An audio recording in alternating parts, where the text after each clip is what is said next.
This is The Joe Gaither Show on BamaCentral.com.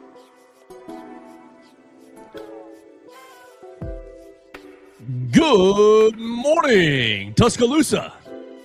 Good morning, Tuscaloosa, Internet World, West Alabama. How we doing today on a Wednesday? Happy Hump Day. It's Wednesday. You're halfway through the week, and it is the Joe Gaither Show on Bama Central, BamaCentral.com. You're watching us on the Bama Central YouTube channel or the Bama Central Facebook page.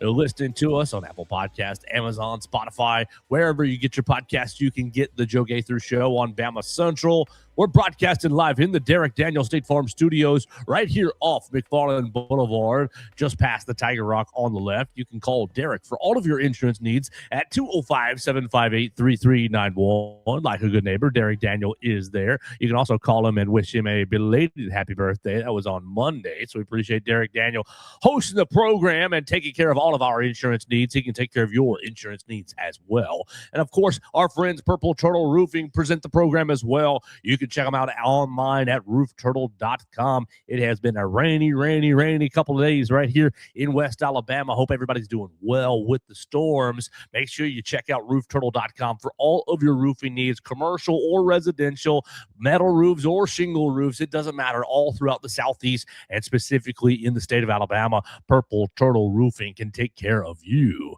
We're here with our friend Theo Fernandez, who's jumping in and joining us this morning right there on the left coast, working for Fox Sports. I saw you, Theo, putting out your latest reel, complimenting the U.S. men's national team coach, his connectivity with the U.S. players. Covering the World Cup at Fox Sports. You follow him at Theo Fernandez _. Good morning, Theo. How we doing? Doing good. Busy day at Fox yesterday as the U.S. roster was announced. Hey, I'm getting finally a little excited for this tournament. I don't know if it's spread yet to Tuscaloosa and to the Southeast. My guess is no.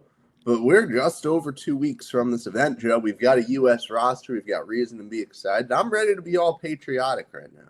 Well, what is the vibe after the roster release? Because, look, Theo, I used to, when I played FIFA, like all day, every day, be a huge U.S. soccer fan. Like, this is 2010s, 2013s, 14s and change, and I've really fallen off. But I'm seeing the Scuttlebutt not really thrilled with the midfield selections, leaving off a pretty prominent midfielder. Didn't get taken on the roster.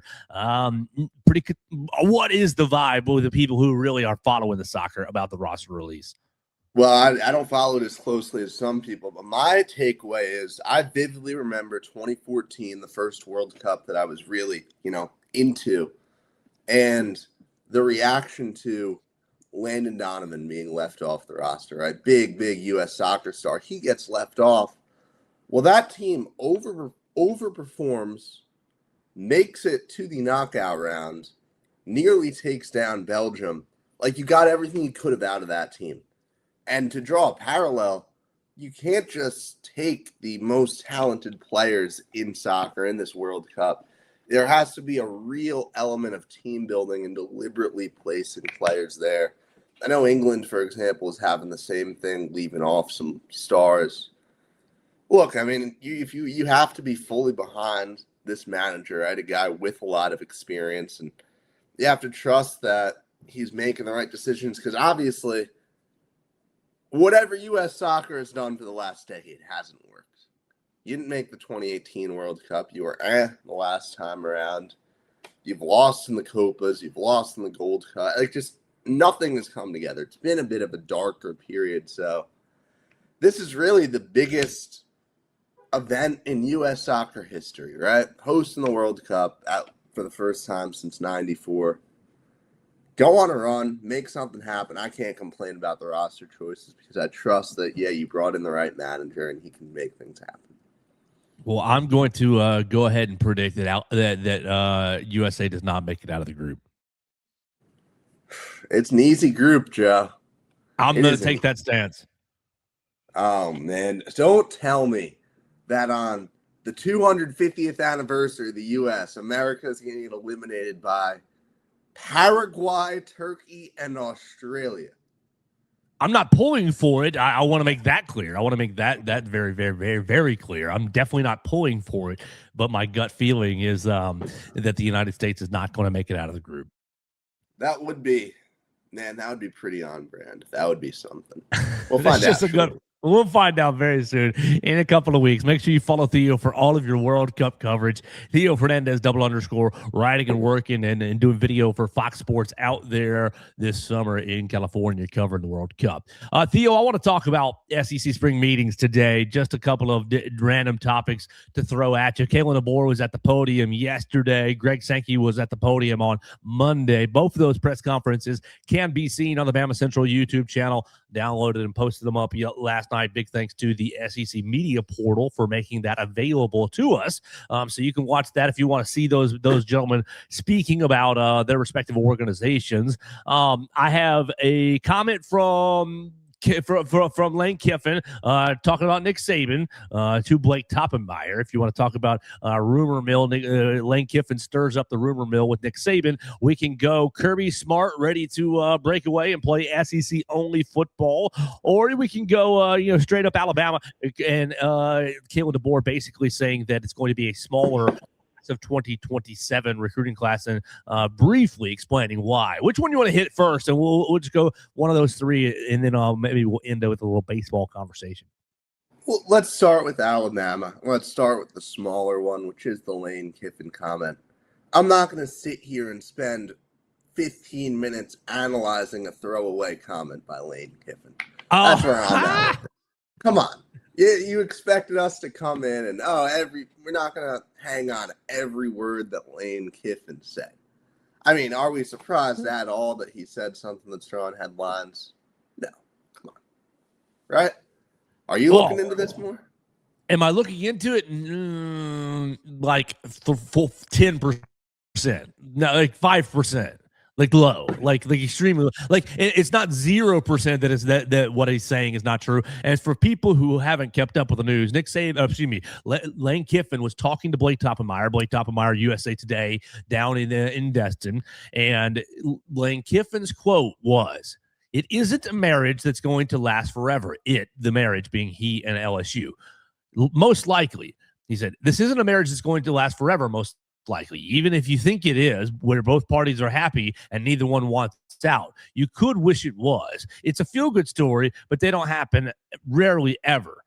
And then Blake Toppenmeyer interjects, maybe Nick Saban, insinuating obviously the long time that Nick Saban was employed at Alabama. And Lane Kiffin's response was, "I don't want to get into names here. Like, these are some names that you would say it happened. And I would tell you that in the coaching profession that actually it didn't, because right at the end, they made him retire."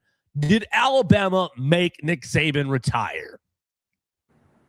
All right. I mean, first of all, it's not like this is something we've never heard before, right? You heard the conspiracy echoed in the past.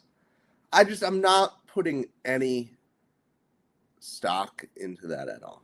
Did Alabama make the greatest college football coach of all time retire fresh off a college football playoff semifinal appearance? No. Alabama did not make Nick Saban retire. If something ever comes out that says otherwise, Joe, words can't describe how stunned I'll be. I have nothing. It did not happen. Well, how was Greg Burns so prepared? I mean, it was only 48, 72 hours later that he hired Kalen DeBoer. He was so prepared for it. He was ready. He must have been pulling the strings behind the scenes, right? Yeah. No, we're ready to put our tinfoil hats on and everything over. Oh man, how did you get a coach from the University of Washington to come to Alabama? Yeah. Come on. No, okay, all right. Well, largely I agree with you. I think this is just Lane Kiffin being a pot stirrer, and really just, I mean, he's always just looking for ways to take jabs and to create controversy, to create narratives. I guess, I mean, what's the point of this? What's the point of this? It makes University of Alabama's administration look bad. I don't really understand like what the motivation is. That's the only reason why I think, okay, what's the element? Is there an element of truth to it? Because what's the motivation? What's the point? Why would he say this? Would he say it just to be a snarky, just to be a funny guy? Is that the motivation, or is it the motivation to be have a little dig at Nick Saban, that Nick Saban's going to read this? Like, that might be the point. Nick Saban reads this comment and texts Lane being like, "You son of a, what are we doing here?" Like, just to get the reaction out of Coach Saban might be the point. The point might be to, slam on the Alabama administration just to, basically, I don't know if that does anything for the high school recruits. I don't know. I don't think it does. But, like, what would the point be, Theo, if he's lying and trying to, trying to work for himself, put this out here, put a false narrative out here? What would be the point? Well, yeah, I don't really have a point, but there's not a point to a lot of what Lane Kiffin does. So it's not like this is a new. Now, I would have to honestly sit down and actually listen to the clip in his. Was it just a soundbite, or was there a video with it? All I'm reading is written words. I mean, because you never know with Lane. Like, he could have said something that was very clearly supposed to be sarcastic, or who knows? He could have been trying to make a joke. The biggest thing I wonder is Saban going to react to this at all? Is there going to be a Nick Saban line, whether on an ESPN show or on McAfee or on game day at some point? What are you talking about? Alabama didn't throw me out or tell me to quit. Like, I don't even know if this even warrants a response out of Saban. Yeah, well, I think the response is a text, a call. I think that might be the point. Like, you and I are close. You're my friend. If it might be like that, if one of our mutual friends be like, "Oh, you heard from Theo? Oh yeah, that rascal, he's in so much trouble." Something like, I don't know. It just so and our mutual friend says, "Hey man, you've been in a lot of trouble," and then you text me, "I haven't been in trouble. What the heck are you talking about? Just trying to mess with each other." I don't know. Maybe he's just trying to poke fun and mess with an old friend in Nick Saban. Yeah, and it's every single person online has had the same reaction. Like, what are you talking about, Lane? I'm not putting anything into that quote. All right, I totally agree with you. I think that that's just him messing with an old friend after we've talked it out. I think he's just using Blake Toppenmeyer and USA Today to mess with an old friend, to play a little joke on an old friend. All right, Kalen DeBoer yesterday was up at the podium, and he got his opportunity. And look, didn't say a whole lot. He was pretty non-committal on playoff size, 12, 16, 24. He said, "My focus is just on winning games and taking it out of the committee's hands." Good attitude, coach. But the only real notable thing to me is talking about the recruiting class that's coming up, class of 2027. And we briefly touched on it a week or two ago about where Alabama is in the recruiting rankings and how every summer it's always pretty low, and through the summer it starts to climb. I don't know if you're going to see as high of a climb this year. You will see a climb. I can assure you that. But I don't know if that climb is going to get to 3, going to get to 5, going to get to 1 like it has in years past. The climb might be at 12, at 8. I think 8 is probably a good little ceiling here, because Kalen DeBoer insinuates the class of 2027 is going to be a smaller class. And going back to last week, Theo, we talked about leadership and asked if this team has a leadership problem. Only 9 seniors on the roster, according to Kalen DeBoer. His quote yesterday: "We have really only 9 seniors this year on the football team, but we do have a big group of guys that have 2 years left." I'm not going to say juniors, but guys that have 2 years left. And so then there's around 19 kind of in that category, and close to 25 who have been on the football field for us in some capacity that have 3 years left. So a lot of experience returning. Feel good about that. We're not necessarily an old team, but we have a lot of guys that have taken valuable snaps that are looking forward to taking that next step. I think just when it comes to recruiting, going back to that, really looking forward to looking forward to build on what we've done. These young guys that I'm referring to in these first two classes, they've kind of stayed the course and believed in what we are doing and what we're building. And we've got to find the next group. There won't be a big group this fall, and I think there will be much less than what we have had in the last two seasons. But a lot of that is because we have retained well and, again, brought in a group of transfers and don't have many seniors. First of all, I still keep on forgetting that this is only DeBoer's third year.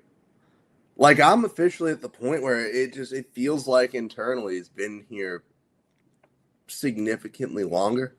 No, this is year 3. This is, if you think about it from the perspective of a normal football program that's not Alabama, this is really the first year you expect a coach to win, right? In many situations. DeBoer's obviously had the pressure on him, as he should have for the past 2 years. But last year felt like DeBoer's roster, but this year is 100%.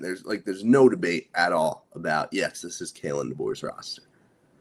So I look at it, and I basically gave a take last week that I'm not going to say the team has a leadership issue until I see a leadership issue.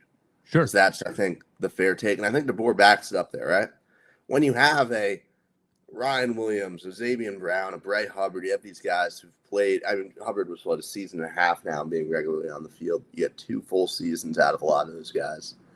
You have a lot of veteran leadership, and you have veteran leadership that is 1,000,000% committed to Kalen DeBoer, right? And yes, we are still going to make that a storyline when a guy is in his third year, as tired as the take feels. It is a season where things are really falling into place more for Kalen DeBoer. I don't think the leadership's a problem. I don't think the recruiting I think he's had no problem getting guys to Tuscaloosa. Even a smaller recruiting class this year will have a lot of top-end talent. I mean, case in point, the number 1 QB in the country.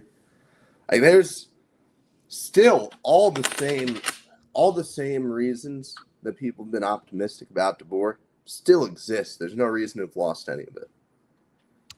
Yeah, I think that his comments are just really good to keep in the forefront of our mind all summer long when we're wondering, well, why isn't the recruiting jumping off like it has? I think that, and it goes into conversations we've had before, Theo, with roster management and construction of this team and Alabama's philosophy of roster management and construction. We've gone through a couple transfer portal cycles now where you've had, why didn't Alabama go after XYZ 5-star? I mean, you brought Cam Coleman in this past transfer portal window, but that was really kind of a long shot, especially monetarily. I think that you have seen the philosophy of we're going to get good high school players, retain them, develop them, we'll pay them along the way to stay and to be developed. You see that with the roster, with how many guys have been on the roster for 2 years, and how many have been on it for 3. For this will be their third with Kalen DeBoer. I think that as you said, this would be in any typical college program the year where you'd expect to start actually winning. I mean, you had big roster turnover after Coach Saban retired, and Coach DeBoer tried to fill it as best he could. He brought in a good class of 24. So you brought in a good class, but they're babies, they're freshmen. So yes, now those freshmen, those Ryan Williams freshmen, are juniors, and I think it is a time to compete. And I think that as we move through the summer, we should be we should be mindful of the fact that there's a lot of experience already on this roster, but not very many seniors, and you want to keep them on the roster, and you're not going to be committed. Look, if you are committing money, if this is money, would you rather be paying freshmen in the class of 2027 or rising juniors next year, rising seniors next year, who you've been developing for the last 2 and 3 years? That's the trade-off there, and it's a pretty easy choice to me. Right, there's no debate. Yeah, I'm right there with you on this one too, Joe. Okay, so I think that that should be something we all keep in mind. Why don't we have 10 5-stars in this class? Well, because, you're going to pay Lacio Brooks to come back for his junior year. Next year. So these are going to be really, or Keelan Russell to stick around. Like, isn't that what you want, guys? We all want Keelan Russell to stick around. Jackson Lloyd to not hit the transfer portal. Like, we all want those things over XYZ five-star class of 2027 player. The Russell thing's actually really interesting because there has not been a player in Alabama in the NIL era who would command as much as Keelan Russell potentially would, right? In a world where Russell goes out and starts for Alabama, which I still am in the Keelan Russell camp. We haven't talked. He still can, absolutely can. Yeah, I think it will be Keelan Russell starting for this team. You are looking at an astronomical paycheck just for one guy, right? And how much does just that one guy elevate your overall costs, right? And then you've already got some of the higher profile players elsewhere, right? It's not like you don't have a lot of other guys to maintain. You're going to have Lazier Brooks. You're going to have the number one QB in the country. You're going to have a lot of, you're already going to have the same other pieces, right?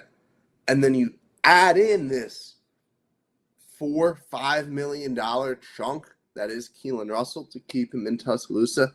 Like, who knows what the number is going to be? We certainly know that. I don't think I'm going out on a limb and saying this at all.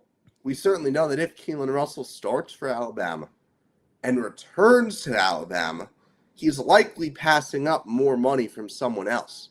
The school like Texas Tech is likely going out and throwing him a crazy offer. Like, you saw how much they offered Sorsby. How much would that school offer a University of Alabama starter who has another year of eligibility? I mean, the offer is going to be crazy. So that one player alone is going to add is going to change your cost significantly. Yes, so I think you definitely are looking at the roster long term when you're thinking about the recruiting in class of 2027, and you're thinking, why aren't there up to 18 commits if they're at 12 commits? Like, I think the class will end. I think the class will end at about 16, 17 players is probably what I would guess for the class of 2027. You've had most of these classes be at 25, 28 in that range. Some of them even as high as 30. But I think that this one's going to be in the 15 to 18 range. Yeah, that sounds about right. And that's not a bad place to be. All right, you already got 6. Yeah, that's a. You already got 6 commits. Down year for a class. Sorry, I didn't mean to step all over you. Yeah, you've already got 6 commits in the class. You bring in another 10, and I think you're feeling pretty good about it. 10 in strategic positions in strategic places. I think you're feeling pretty good about it. All right, you want to hit the last SEC Media Day topics? Then we've got an arrest to talk about, and we've got baseball to talk about as well. So real quick, one more SEC Media Days, quick hitter. You've got Kirby Smart essentially saying, let's do it. Let's move away. Let's break away. If we can't all agree on rules across college football, the SEC, we can create our own entity. He's all about it. He thinks that his comments basically echo that you can fix the finances in each of our own little college spheres if we have our own rules, if we have our own processes. Kirby Smart, all about breaking away, thinks that the SEC is big enough and bad enough to maintain its own brand. Theo, is Kirby Smart, man, is he a victim of living in the SEC all his life? Drinking the SEC Kool-Aid all his life, being a young man from Georgia, playing at Georgia, coaching all throughout the SEC, LSU, and here at Alabama, long time at Alabama, obviously, and now at Georgia. Is he just too lost in the SEC sauce? Because, man, they can't. You and I will watch SEC football, sure, but will the brand maintain its prestige and power if it breaks away? All right, first of all, I think it would have been a bad look for the conference if somebody didn't say this. Like, you can't just let Iowa State go out and talk about how, oh, yeah, let them break away. And then someone call him out on the bluff. Like, I think someone needed to go out and say this, and I'm not surprised at all that it is Kirby Smart. Mr. SEC Kirby Smart. Yeah. He's the guy to go out and do it. I don't know. Like, from a football perspective, right? We would all absolutely still sit down and watch the games. It was just SEC teams playing each other. I think the culture in the South would remain entirely unchanged. If anything, stronger. If anything, the fans who've maybe been driven off and are going to be driven off by the latest changes in college football maybe get sucked back into a Southern-only football world, right? So it's really interesting because the idea of the SEC just going and being its own thing kind of goes against all the other trends, right? Because this national money, etc., is contingent on the SEC doing stuff with the Big Ten, right? It's contingent on this big, giant super conference, all the big brands. I think more people would be able to get behind just, I want to watch the SEC teams play each other. That's what I care about. It just means more, all that. It's an empty threat, though. And I don't think Kirby is even considering the ideas of, okay, is this football only? What other sports are we going to talk about? It's not going to happen. I don't know. It's such a mess right now. Yeah, I agree. It's pretty unlikely to happen. I don't see it being a viable option. But he was basically saying we can save the finances in these other sports if we do it. And now that I'm thinking about it, he's, you take a lot of the travel costs out if you're not traveling to non-conference games, and you can schedule all your postseason and championship games in the Southeast, like host everything in Atlanta. Like everybody can get to Atlanta. Your travel costs go way down. So for these non-revenue sports, maybe it does make sense to just stay, regional. It's a huge mess. It's a huge mess, and I'm not envious. Like, man, Greg Sankey has not an easy job. Greg Sankey right now is essentially fighting because you've got a lot. You've got people in the conference who want to have a 2014 playoff, and he still wants to stick at 16, and he wants to maintain the 16. So everybody's kind of mad at Greg right now, or not mad at him, but just kind of has a little consternation with Greg Sankey. I don't envy him at all. Yeah. All right. Here's the question: can you take like the Sun Belt with you? Can you get one of the smaller Southern conferences to? Because that's what I kind of wonder. The idea of, okay, we're the SEC, we're our own independent entity. Well, what happens? Like, you need a smaller conference with you. You need other teams available to play. Is an independent conference hypothetically able to still compete against NCAA schools? Or see, if I was the NCAA, I wouldn't allow that. I wouldn't allow I wouldn't to play them. But I also think an NCAA without the SEC is pretty much a sitting duck. It's pretty much, well, yes, this is over. We're trying to save things. But the SEC goes, I think a lot of other conferences are scrambling and trying to do their own thing. And I think Iowa State's sitting there like, oh, man, what did we just do? What just happened? we can't hang without the SEC. We didn't actually want this. It doesn't benefit anybody. Yeah, it just becomes a Pac-12 situation where you've got two teams in the Pac-12 hanging on, just like, oh, what's going on here? Oh, because for example, like if I'm Clemson and the SEC says, yeah, we're doing our own thing, I'm trying to become a part of that new SEC, right? Everybody's beating down the doors to get in. The Big Ten follows suit. The Big Ten leaves, right? Like an SEC leaving, hypothetically, is the end of the NCAA. Yes. So I think it's fun and interesting to have statements like this made, and we're going to continue to hear it. We've already heard it for a couple of years now. And it's impossible to predict what the fallout would look like. It's impossible to predict how things are going to land. And personally, I think, to kind of backtrack on what I said a minute ago when I first reacted to this, I guess, to try and kind of gather my thoughts, the SEC leaving or the NCAA going away, any world where that happens further reduces the regional aspect of college sports. I think the NCAA, for as much as things have kind of changed, as much as you have more of a national perspective and the conference realignment, all that stuff, the NCAA is still propping that up a little bit because the NCAA is still maintaining some aspect of tradition, and you can still make the case that it's not 100% pure money-driven decisions. NCAA goes away, that whole infrastructure goes away. Oh, yeah. So I think we want to maintain the SEC right now. Yeah, I do too. I think everybody needs to stay together and figure out a way to work together to move us forward in college athletics.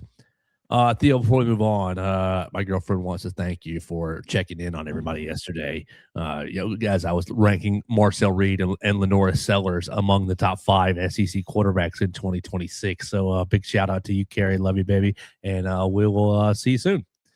So, Theo, let's move right along and talk about, terrible, unfortunate. Josh Jacobs, if you didn't see it yesterday, former Alabama running back, current Green Bay Packer, Josh Jacobs was arrested on domestic violence charges. Terrible, terrible, terrible thing. And just a reminder to us, us onlookers to, control our emotions and not control our emotions and don't put your hands on people. It is basically the lesson here. There's not really any new news to this, but yesterday he was booked, and so it's domestic abuse, disorderly conduct, intimidation of a victim. Brown County jail record, strangulation and suffocation charge are a felony. The other 4 charges are misdemeanors. So 2 felonies, 4 misdemeanors. Josh, according to the records, Jacobs being held without bond, which is kind of nuts, but might be appropriate there. Let's see. PD says Michael Rinkus, chief of Hobart Lawrence PD. This remains an active and ongoing investigation. No further information will be released at this time. Josh Jacobs, through his attorneys, denied allegations. Josh vehemently denies allegations, and this matter is in the early stages of the investigation with important evidence that has not yet been made public. We ask for fairness and restraint when the judicial process takes its course, and so I will offer fairness and restraint and just say, hope everybody works through this situation, this terrible situation, gets through it okay, because it is a terrible situation for everybody involved. And just a reminder to just be in better control of your emotions and don't put your hands on people.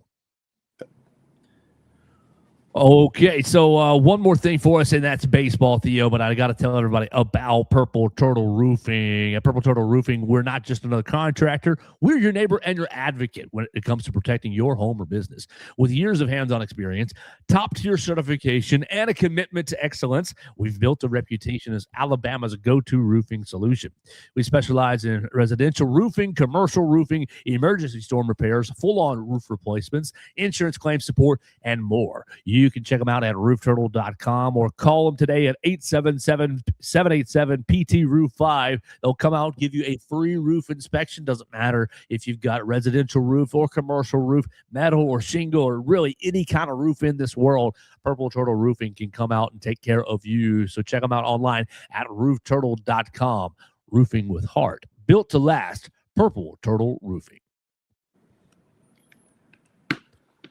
All right, last thing for us, Theo, because I got to get out of here today. I'm going to watch the groundbreaking of the new Sports Illustrated Resort right here in Tuscaloosa. We're going to go watch that, put some shovels in the ground and hear some people talk about how great the project's going to be. So I'm looking forward to seeing what that's going to look like here in just a minute. But before I do that, Theo, Rob Vaughn says he feels no pressure to get his first NCAA regional victory as head coach at Alabama. He has regional victories. I want to make that clear. Yeah. Regional victories at Maryland, I think he's 5-10 in the Yes, NCAA tournament. So he is looking to go 6-10 on Friday night. What do you think? Was he lying to me? I asked him, "Do you feel any pressure?" And he said, "No." It's just like if Justin LeBron was 0 for 5, worried about his next hit. He's just got to go out and focus on the process. And so that's what we've got to do: focus on the process, and the wins will come.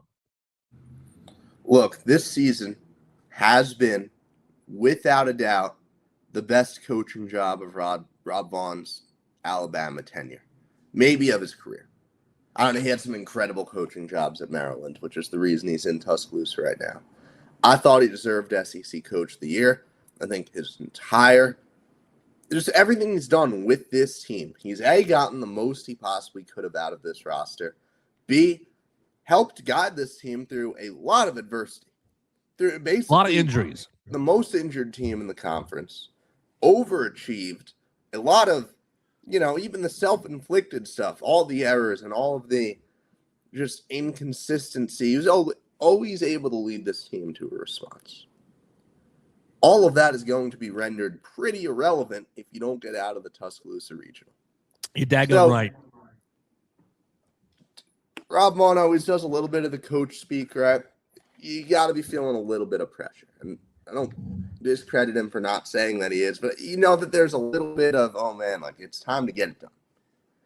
You've had, even going back to Maryland, right? You had a regional that you got to host where you made it to the final game and just couldn't get past. I think it was UConn was the 2 seed in that regional.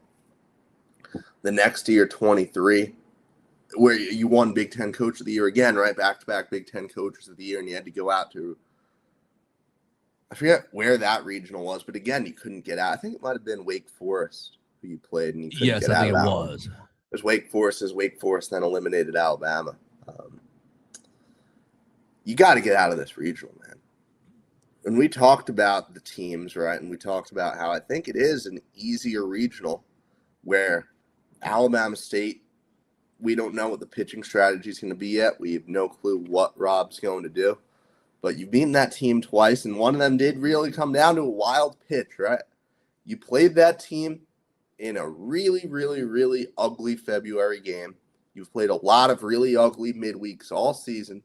You lost to a 4 seed in a regional before, right? Stetson eliminating you in 2023. It's Alabama State team, not that they're anything special, but anything can happen in this sport, right? So you get that first win under your belt, and I think things will fall into place a lot better, right? Just don't have anything crazy happen on Friday, and then the guarantee is that you'll get 2 cracks at either Upstate or Oklahoma State. And I do think it will be Oklahoma State, but obviously they're going through the same thing Alabama is, right? They know that we have to play a hot team, a capable mid-major, and Oklahoma State is a flawed baseball team themselves, and they're thinking the same thing. Come on, we have to make it to this game against Alabama. That way we make sure that our bats have at least 2 chances to really take off and get a win against the Tide. They're having the same exact debate. Every team is having the same debate. Someone is going to get upset. I mean, you remember last year, the 1 and 2 seeds, Vanderbilt and Texas, both failed to get out of the regional. This is, at its core, a very, very pressure-filled time for every team in the country. There's a different kind of pressure in this regional, I'd argue, too, or in this sports postseason, too, because of the hosting, because of the little pods, because you know exactly what's in front of you for a weekend. You know, it's 4 teams enter the ring, and 1 gets to move on, and the other are going to have a lot to answer to and a lot of disappointment. Alabama's felt it plenty of times. Rob Vaughn's felt it plenty of times. There's no reason to believe that this team can't change that this year. I agree. You want to be in Sewell Thomas Stadium on Friday night as Alabama takes on Alabama State. So last question for you, Theo, as Rob Vaughn emphasized the importance of starting the weekend 1-0. He said everybody's looking at Oklahoma State, but we are starting with Alabama State. You've got to go 1-0. He says if you end in the if you end Friday in the losers bracket, then you've set yourself up for a long, difficult weekend, right? So going 1-0 is paramount. Because it's paramount, is he going to throw Tyler Fay? He was non-committal on a pitching plan. We're still working through the processes. We're still working through what we're going to do. Is he going to throw Tyler Fay, Zane Adams, Miles Upchurch, or a midweek arm against Alabama State? Real quick. It won't be Fay or Adams. I think that it will. I think that it's going to be Upchurch. I think it makes sense for it to be Upchurch against Alabama State. There's no reason to complicate this. He's your number 3 starter. He didn't pitch last weekend. He did not. I'm just saying they rested, well rested. Yeah. Which can always be viewed as any bit of someone's rhythm being messed up a little bit can always affect somebody, right? Maybe, sure. Upchurch seems like the easy play. Throw the freshman into this game. It's your first regional appearance. Hey, man, we might need you in a much more important game in a week, hopefully, if things go our way. Let's make sure we get you out there. And you go and give us a great – I mean, this guy went 7 innings against an SEC team a week and a half ago. You could go 7 against Alabama State, set them up for the win, and then if the bats do their jobs, you're up by enough to not even have to throw a significant bullpen arm. You could, in theory, turn to one of the midweek bullpen arms late in the game if you haven't run ruled them. Like, that's the kind of game this should be for Alabama. You throw Fay, I think, no matter what, in game number 2. I think that one makes a lot of sense. You throw Fay and then say, hey, let's get to 2-0. And then certainly, like, if you lose game 1, if game 1 goes off the rails, you need Fay to make sure you don't get eliminated. Like, it's a no-brainer either way. So, yeah, I'm going Upchurch, Fay, Adams in that order. There we go. So we will see what Alabama ends up doing this weekend with their pitching plan. Appreciate you, Theo, for hanging out with us this morning. Make sure you follow Theo Fernandez at Theo Fernandez _ as he's working all kinds of sports for Fox Sports, but mainly the World Cup right now, getting ready for that. We had a great day with you guys. Thanks for everybody jumping in on the comments. So it looks like Carrie was the only comment. Oh, Jeremy Scott left us a roll tide with the baseball emojis. Appreciate you, Jeremy. And a softball emoji for sure. We are probably going to have Katie tomorrow for just a little bit. That's still a little bit up in the air. She's traveling, so we'll talk softball with Katie Wyndham tomorrow morning, and we'll have a great show with you guys the rest of the week. So check us out tomorrow on the Joe Gaither Show on Bama Central, BamaCentral.com. Thanks for joining us on today's edition of the Joe Gaither Show on Bama Central. Keep up with Joe on all his social media pages at Joe Gaither6. Subscribe, rate, and review the show on Spotify and Apple Podcasts, and be sure to read us daily at BamaCentral.com.